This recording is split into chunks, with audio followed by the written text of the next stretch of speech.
پیارے دوستو، یہ کہانی ہے ایلا بیلا کے جادوئی باغ کا سفر۔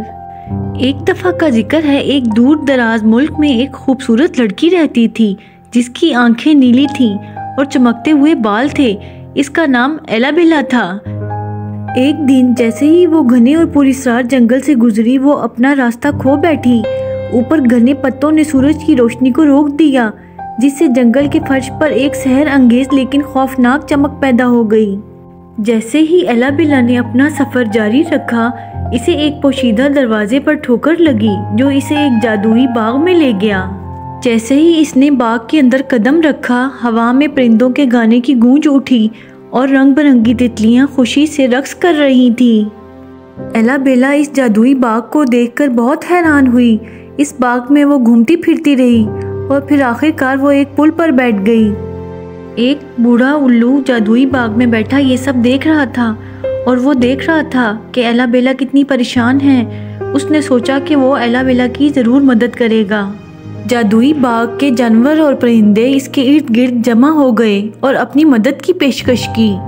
ایک دوستانہ خرگوش نے چھلانگ لگائی اور ایک کھیل کود والی گلہری ایک درخت سے نیچے گر گئی۔ انہوں نے خود کو اس کے نئے دوستوں کے طور پر متعارف کروایا اور باغ کے سحر انگیز عجائبات کے ذریعے اس کی رہنمائی کرنے کی پیشکش کی۔ باغ کی گہرائی میں ایلا بیلا نے ایک چھوٹا سا تالاب دریافت کیا، جہاں رنگ برنگی چمکدار مچھلیاں خوبصورتی سے تیرتی تھیں۔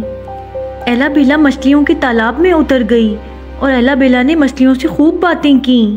ایک ہرن آگے بڑھا اور ایلا بیلا سے کہا، ایلا بیلا، تم یہاں محفوظ ہو، ہم آپ کو گھر جانے کا راستہ تلاش کرنے میں مدد کریں گے۔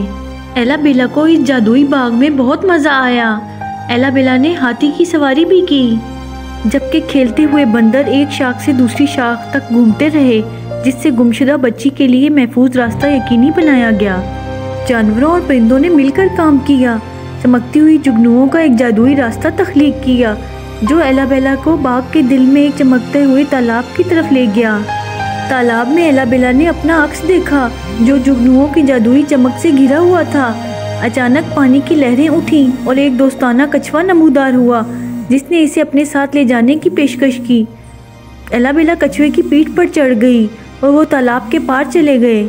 اپنے نئے دوستوں کی رہنمائی کے ساتھ ایلا بیلا نے آخر کار جنگل سے باہر نکلنے اور اپنے گھر واپس جانے کا راستہ تلاش کر لیا۔ اس جادوئی باغ کی یاد اور اس کے جانوروں اور پرندوں کی مہربانی ہمیشہ اس کے ساتھ رہی، جو انسانوں اور جانوروں کے درمیان قائم ہونے والے غیر معمولی رشتوں کا ثبوت ہے۔